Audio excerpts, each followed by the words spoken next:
Hola a todos, les habla Ricardo Serrano. Bienvenidos a una nueva nota en mi canal de YouTube, en su canal de YouTube, Un Venezolano Informa. Tal vez una de las notas y alocuciones más importantes y especiales que he hecho y que he tenido el placer de hacer para este canal de YouTube, porque como venezolano me siento orgulloso de que Venezuela ha ganado en un proceso electoral, independientemente de que haya ganado la oposición o haya resultado derrotado el gobierno. Independientemente si hubiese sido a la inversa, Venezuela hubiera ganado y actualmente ganó. Venezuela ha ganado. ¿Por qué? No lo digo por una cuestión partidista, no lo digo porque si en caso de que hubiera ganado el gobierno o el partido oficialista, Venezuela hubiera salido victoriosa desde el punto de vista ideológico. No, me refiero a que el valor de la democracia en Venezuela se ha fortalecido. Todo principio democrático señala que la mayoría siempre es la vencedora. En una democracia se gana y se pierde, y Venezuela no ha sido la excepción. Ha reforzado sus valores democráticos de orden civil, de pacifismo, de civismo, de salir a votar y de decidir el futuro de su nación, del pueblo, a nivel social, político, económico, incluso a nivel cultural, en una manera o de una manera pacífica. Aquí lo importante es señalar que este día, el día 6 de diciembre, pero ya hacia el amanecer del 7 de diciembre, desde a partir de las 12 de el día siguiente, el 7 de diciembre, marcó un día histórico o dos días históricos, el día de las elecciones, el 6 de diciembre, y el día en que dieron los resultados a las 12:30 de la noche, hora local de Venezuela, el día 7 de diciembre, un día histórico, un punto de inflexión en la política venezolana. ¿Por qué? Porque se han dado un giro importante, un giro en el que la política venezolana se vio o se ha visto en una hegemonía que para nadie es un secreto, ha sido muy notoria, una hegemonía del gobierno. Algunos señalan que por cuestiones de radicalización de órdenes que el gobierno dicta al poder electoral, de sumisión del poder electoral, de dominio del gobierno sobre el poder electoral, sobre los poderes públicos, sin separación alguna de poderes, que es el principio fundamental que debe tener toda democracia, que cada poder sea independiente el uno del otro, el poder ejecutivo, el poder legislativo, el poder judicial, el poder electoral. Y en Venezuela, a pesar de que hay 5 poderes públicos, no se ha evidenciado de que haya una verdadera separación entre ellos, pero esto podría cambiar y voy a explicar por qué. Pero sin adelantarme demasiado, ha sido un día histórico para Venezuela porque por primera vez desde que esta coalición de partidos de oposición llamada Mesa de la Unidad Democrática, la MUD, desde que se fundó en el año 2000, ha logrado tomar la Asamblea Nacional, ha logrado obtener la mayoría, pero ya voy a especificar qué tipo de mayoría obtuvo, pero ha logrado obtener la mayoría en la Asamblea Nacional. Una asamblea que, como ya he reiterado, como ya he mencionado, no tenía la influencia que actualmente tiene, porque hoy por hoy dominar la Asamblea Nacional de Venezuela, dominar el Parlamento venezolano significa mover los hilos de la política venezolana, algo que no puede, digamos, calificarse o catalogarse de la misma manera en países como Argentina, como Brasil, como Chile, porque hay un poder ejecutivo realmente consolidado y no ha estado tan valiente a pesar de la crisis política que se vive, por ejemplo, en Brasil, y la transición que se está dando aún en Argentina.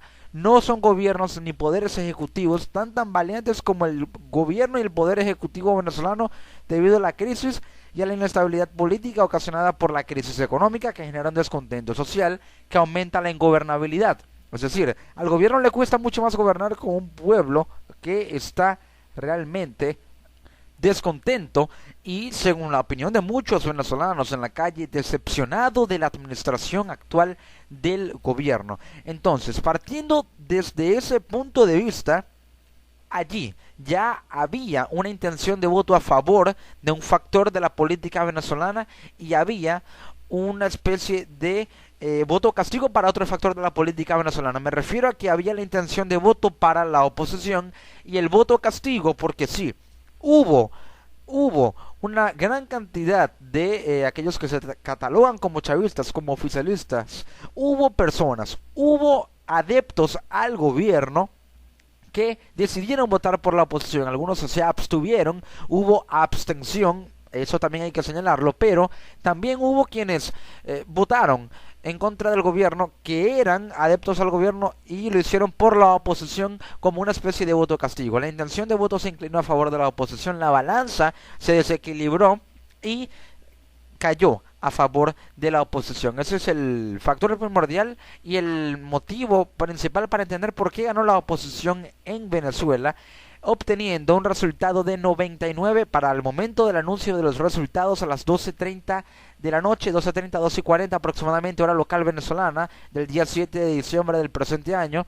Un resultado para el momento del anuncio de 99 diputados a favor de la mesa de la unidad democrática, a favor de la oposición, contra unos 46 del gobierno. Pero actualmente la cifra es diferente, ya voy a señalar esos datos. Ahora, ¿qué cambia en la política venezolana? Esto simplemente marca un nuevo rumbo, un nuevo destino, un nuevo futuro, una nueva forma de hacer política, una nueva forma de hacer leyes, y esto sin duda alguna va a tener una repercusión en los distintos poderes públicos de Venezuela. Y es que al cambiar los poderes públicos, al cambiar, podría empezar a hablarse de una transición política, a pesar de que haya algunos a quienes no les guste o que no estén de acuerdo con esto. Puede que adeptos al gobierno y haya quienes sí están de acuerdo con esto. Ahora, 99 diputados obtuvo la oposición para el momento de los anuncios de los resultados, 46 el gobierno, 46 el partido oficialista. La oposición, por su parte, asegura que cuentan con 113 diputados, pero el CNE, el Consejo Nacional Electoral, a las 8 de la noche, hora local del día 8 de diciembre, día lunes, el día en que estoy grabando esta nota para ustedes, informó que la MUT obtuvo unos 106 diputados y el PSV 55, quedaban 6 escaños por definir. Había anunciado, de hecho, para el momento del anuncio, el CNE, Tibisay Lucena, anunció que quedaban 4 cargos no adjudicables. Actualmente hay 6 por definir, no adjudicados, aún 6 escaños, 106 para la MUT, 55 para el PSV, de acuerdo a datos oficiales. Ahora, también hay que señalar que el boletín del CNE, que para aquel momento, hace aproximadamente algunas 2 horas, estuvo para actualizar, aproximadamente a eso de las 11 de la noche del día 8 o 7 de diciembre, mejor dicho. La MUT tenía unos 7.707.422 votos, es decir, 112 diputados, y el PSV unos 5.599.025 votos, con una traducción de, o lo que se traduce, en unos 55 diputados. El número de votos nulos en este 6 de diciembre fue de 686.119, es decir, un 4,77%. Votos nulos, personas que se equivocaron al llevar a cabo el proceso de votación. Pero hace aproximadamente una hora, para el momento en que estoy grabando esta locución, a eso de las 12:30 de la noche del día 8 de diciembre, hora local venezolana, diversos medios internacionales, más que todo la BBC Mundo, informó lo siguiente. Noticia de última hora: en Venezuela la oposición consiguió la mayoría calificada a eso de las 12:30 de la noche en hora local del 8 de diciembre, consiguió la mayoría calificada de de las tres partes, es decir, de las 5 partes, 3 obtuvo la mayoría calificada de 5 escaños, 3 en las elecciones parlamentarias, y así lo reporta la BBC Mundo. Y según lo que reseñaba la BBC Mundo, diciendo que el Consejo Nacional Electoral confirmó el lunes 8 de diciembre, 2 días después de los comicios, que la opositora Mesa de la Unidad obtuvo al menos 110 escaños de un total de 167 en las elecciones parlamentarias del domingo, consiguiendo una mayoría calificada de al menos 3 quintas partes de la Asamblea Nacional. Al oficialista Partido Socialista Unido de Venezuela, según el órgano, le corresponden 55 diputados. El CNE detalló en su página que la Mesa de la Unidad cuenta ya con 107 asientos, a los que se le suman los 3 escaños de la representación indígena, para un total de 110 hasta el momento. En el boletín de lunes quedaban 2 diputados por asignar, dos cargos todavía no adjudicados para aquel momento, que son los que necesitaría la MUD para alcanzar las 2/3 partes que le darían la llave para controlar totalmente el Parlamento. Pero ¿por qué se da esto? Actualmente, o para estos momentos, la MUD cuenta con 107 escaños, más los 3 indígenas, de la representación indígena tiene 110. Para obtener la mayoría calificada necesita 111 escaños, y si es mucho más, por supuesto que ya tendría el control total. Esto quiere decir que solamente le faltan 2 diputados para tener 112 y así obtener la mayoría calificada, lo que le daría la facultad de controlar totalmente el Parlamento para llevar a cabo medidas que voy a mencionar, y es importante que las entendamos, y voy a explicarles una por una lo que significa el hecho de que la Asamblea Nacional tenga poderes que antes no tenía en representación de la Mesa de la Unidad Democrática de la oposición. ¿Qué puede hacer la oposición ahora? ¿Cómo puede controlar la Asamblea? ¿Qué puede hacer? ¿Cómo puede afectar al gobierno? ¿Cómo puede favorecer al pueblo venezolano? Es decir, ¿cómo puede ahora la oposición marcar una nueva era política en Venezuela? Porque al parecer eso es lo que se viene, desde lo que se percibe en las calles, desde lo que percibe el venezolano a través de la opinión pública, de su idiosincrasia, de su manera de ver las cosas, desde la dirigencia política. Se está gestando un cambio en Venezuela, un cambio que al parecer ocurrió inmediatamente, instantáneamente, desde que se supo que la oposición obtuvo la mayoría en la Asamblea Nacional, inicialmente con 99 diputados contra 46 del PSV. Y es que según los datos publicados por el CNE, la coalición opositora logró el apoyo del 64,07% de los votantes. Mucho más de la mitad obtuvo la oposición, mucho más de la mitad de los votos a nivel nacional, mientras que el gobernante PSV recibió el respaldo del 32,93%, mucho menos de la mitad. Con 3/5 en la Asamblea Nacional, la mayoría opositora podrá sancionar leyes habilitantes, sustituir a miembros del CNE previo pronunciamiento del Tribunal Supremo de Justicia, aprobar mociones de censura a ministros y al vicepresidente. Se teme que la Sala Constitucional del Tribunal Supremo de Justicia pueda de alguna u otra forma vetar o bloquear toda moción o también toda interpelación para tratar de aprobar las leyes que puedan destituir a miembros del CNE. Es decir, la Sala Constitucional del Tribunal Supremo de Justicia, que actualmente se pone en duda desde la opinión pública y en sospechas por cierta imparcialidad con respecto, o mejor dicho, cierta parcialidad a favor del gobierno, se teme que se dé esa situación en la que bloquee toda interpelación y toda intención de la oposición por legislar para destituir a miembros del actual rectorado del Consejo Nacional Electoral. Lo que sí es cierto es que esto es un resultado histórico. La presidenta del CNE, Tibisay Lucena, indicó cuando dio a conocer el primer boletín de resultados el domingo que la participación fue del 74,25% de los electores y la consideró extraordinaria. Hubo poca abstención, y hubo poca abstención porque actualmente la intención de voto estaba muy marcada a favor de la oposición. Esto producto del descontento social, y el descontento social se originó por la crisis económica que tuvo lugar estuvo originada por errores en la administración de políticas económicas correctas. Todo es una reacción en cadena, una equivocación desata el descontento genera preferencias, y la preferencia ha inclinado la balanza a favor de la oposición. Felicitamos al pueblo de Venezuela, a los ganadores les pedimos que administren sus triunfos, y a los perdedores los felicitamos también, dijo la presidenta del Consejo Nacional Electoral. Hay que hablar aquí de los 2/3.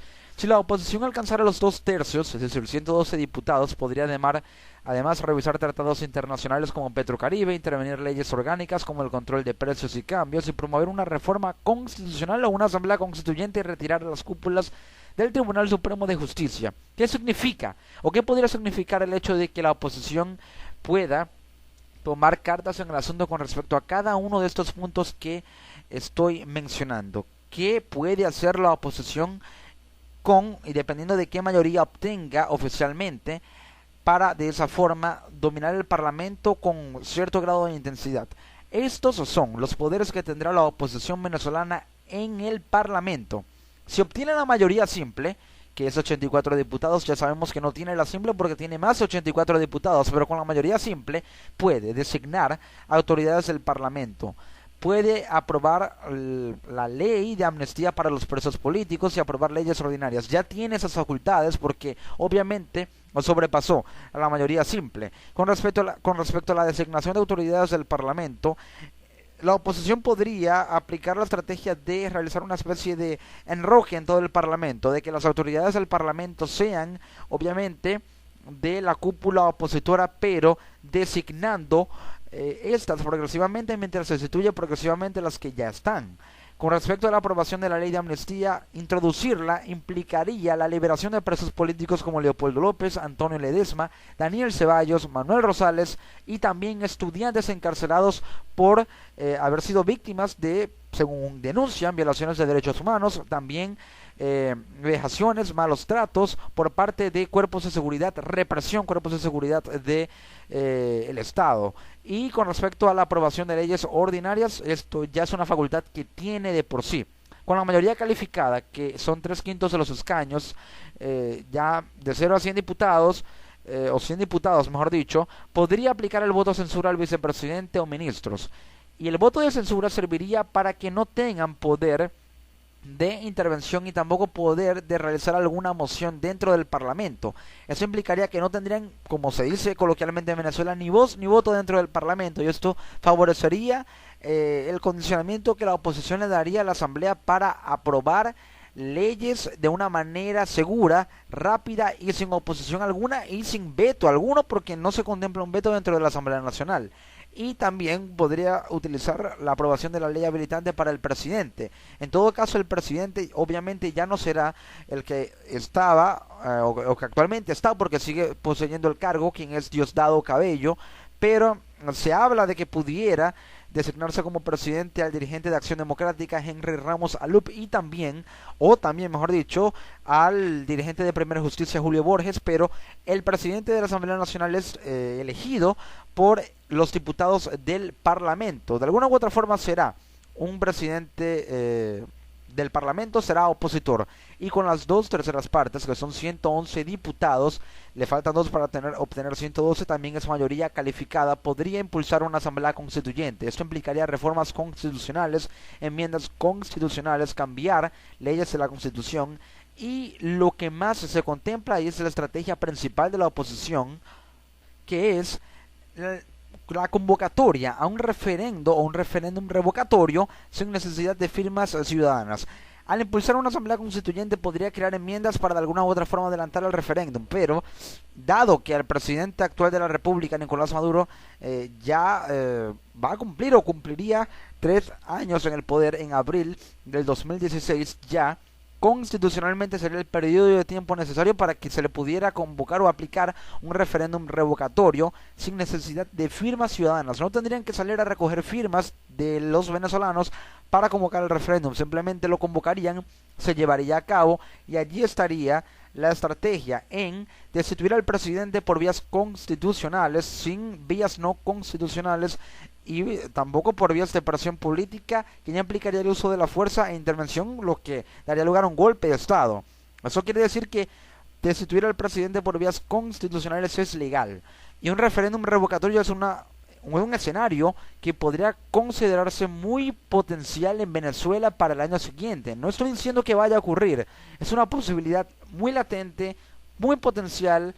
Es una posibilidad que la oposición contempla como estrategia, que los adeptos de la oposición contemplan como medida que debe tomarse rápidamente y como una medida de presión que el gobierno la contempla así como una medida de presión para ir cediendo poco a poco a la presión política y al poder que la oposición va tomando poco a poco dentro del Parlamento, porque eso es lo que tiene previsto. Otra facultad que tendría es remover a magistrados del Tribunal Supremo de Justicia y elegir a rectores del CNE. Prácticamente, la oposición con la mayoría calificada, según lo que reporta la BBC, que al parecer ya la tiene, podría, de hecho le faltan 2 diputados, pero ya podría renovar prácticamente todos los poderes públicos. Elegir a nuevos rectores del CNE implicaría renovar el poder electoral. Remover a magistrados del Tribunal Supremo de Justicia implicaría renovar al Poder Judicial. Ya la Asamblea Nacional, que es el poder legislativo, el Parlamento venezolano ya está renovado con una mayoría opositora. y solamente a través del referéndum ya les quedaría únicamente por renovar el poder ejecutivo, que es la destitución del presidente por vías constitucionales. Esa es la estrategia, renovar los poderes públicos. Al renovar los poderes públicos pueden controlar la administración pública, y al controlar la administración pública controlan la política venezolana y simple y llanamente tendrían el poder. Ahora, eso es un escenario que parece fácil, pero no lo es. La vía que la oposición quiere contemplar es entrar al poder ejecutivo a través del poder legislativo, tomar la asamblea para llegar a un referéndum, entrar al poder ejecutivo, que implicaría tomar la presidencia, conformar un nuevo gobierno, iniciar un periodo de transición política, y ya habría una nueva era política en Venezuela. Así es como podrían darse las cosas. Pero, ¿cuáles son los escenarios actuales? Pero eso es lo que acabo de mencionar, es una serie de escenarios hipotéticos. Los escenarios actuales que hay en Venezuela son los siguientes. El escenario para el chavismo es una pérdida de popularidad y pérdida de apoyo. Se vio contemplado ayer con la intención de voto muy a favor de la oposición, votos castigos, personas que eran adeptos al gobierno y votaron a favor de la oposición. Tenemos también que otro elemento del escenario actual para el chavismo es un contrapeso político. Cuando hablo del contrapeso político, hablo de que ahora ya los poderes públicos, la balanza de los poderes públicos está equilibrada. Antes de las elecciones el gobierno dominaba totalmente la asamblea. Actualmente la domina, pero tomará posesiones de sus cargos los nuevos diputados electos a partir del 5 de enero, y por vías, obviamente lo señala la Constitución, pero controla actualmente. Hay presencia en el poder judicial de factores adeptos al gobierno, y son reportes que han dictado trabajos de investigación de periodistas de investigación. También el tema del poder electoral, se duda de él, los venezolanos a través de la opinión pública dudan de él, y el poder ejecutivo obviamente es controlado por el oficialismo. Entonces, hay una especie de contrapeso político, porque ya el gobierno al parecer está perdiendo fuerza, y al perder fuerza, esto ocurre porque ya el Parlamento actúa como una especie de contrapeso en el que la balanza se equilibra. Al controlar el Parlamento, ya el gobierno no tiene las mismas facultades que tenía antes cuando controlaba totalmente la Asamblea, a pesar de que actualmente la controla, hasta que tomen posesión de sus cargos los diputados a partir del día 5 de enero. Pero esto equilibrará la balanza. Puede que se incline ahora un poco más a favor de la oposición para iniciar un periodo de transición política. Otro elemento clave en el escenario para el chavismo es una reconfiguración de su estrategia de direccionamiento de políticas públicas a zonas en descontentos. En un idioma o un lenguaje más simple, esto implicaría tratar de rediseñar la estrategia y la forma en que dirigen las políticas públicas a través del PSV y del gobierno, de la gestión de gobierno, a aquellas zonas que están en descontento, zonas que son netamente chavistas o que lo eran, pero que están descontentos con la actual administración, que aplicaron voto castigo o que están decepcionados, se abstuvieron de votar y ya no creen en el proyecto actual del gobierno. Por el otro lado, en la otra cara de la moneda, se encuentra el escenario para la oposición, un escenario en el que se puede detallar un equilibramiento de los poderes públicos, lo que vengo mencionando. Ahora toma y tiene el poder legislativo a su favor, también el inicio de una transición política. Eso es algo que se ha venido que puede empezar a gestarse por lo que ya expliqué. Entran al poder ejecutivo a través del poder legislativo, y estando ya en el poder legislativo pueden renovar el poder judicial y el poder electoral. Y otro elemento del escenario es el aumento de la fuerza política de la oposición, que ya la está recuperando, ya la tiene. Antes de las elecciones no tenía tanta como ya está empezando a tener ahora. Y también un aumento de la expansión partidista. Ahora la MUT es un partido más popular, ahora la MUT está empezando a tener mayor presencia, mayor cantidad de seguidores, y eso es importante, le da mayor capital político. Y por último, obviamente le da un mayor protagonismo a la oposición. Así está el escenario, así están las cosas. Pero con respecto a información detallada que quieren saber los venezolanos, los ganadores, como pueden observar en esta imagen que estoy publicando, una infografía publicada originalmente por Últimas Noticias, estos son los ganadores y los nuevos parlamentarios que ejercerán sus cargos hasta el año 2021. Vemos como hay una inmensa mayoría a favor de la oposición. Dos diputados indígenas, dos diputados indígenas de oposición, uno solo oficialista, y se encuentra, esto claramente evidencia una gran gran mayoría opositora en todo el territorio nacional que va a ser la voz del pueblo venezolano en el Parlamento Nacional. Ahora, hay que tener en cuenta también que el CNE publicó el día de hoy datos oficiales, como se puede observar en la gráfica, que de 167 escaños del Parlamento solamente quedaban por definir 12. Ya había 165 definidos para la MUD 107, para el PSV 55, la MUD 64,07% y el PSV 32,93%, un 1,80% de la representación indígena, como se puede observar en la gráfica.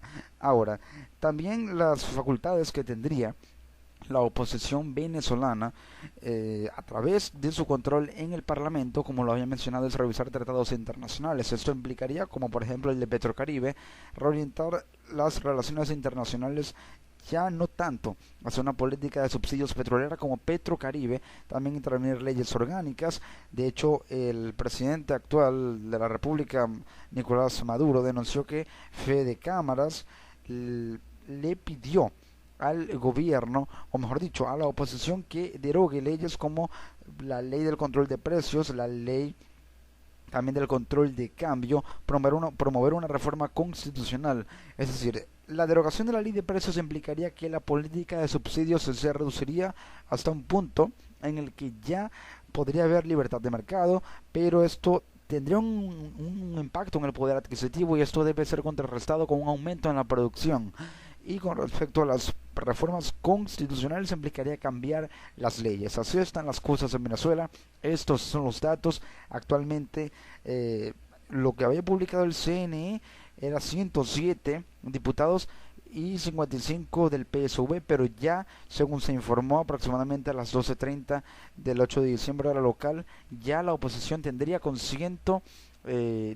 10 diputados, le faltarían 2, ya tendrían la mayoría absoluta, necesita 111 para la mayoría calificada y de esa manera controlar totalmente el Parlamento. Así están las cosas en Venezuela, una nueva era política, una transición política que se ve venir. Lo importante es que todos estén incluidos en ella, sin importar quién gana, quién pierde, si el gobierno actual sale, si entra la oposición al gobierno. Lo importante es que los beneficiados sean los venezolanos y que el rumbo de Venezuela sea para bien a nivel político, económico y social. Hoy Venezuela está viviendo un momento histórico de cambio. Independientemente del partido que esté en el poder, Venezuela cambiará y la transición política empezará a darse, porque es momento y ha llegado el momento de una nueva era política en Venezuela.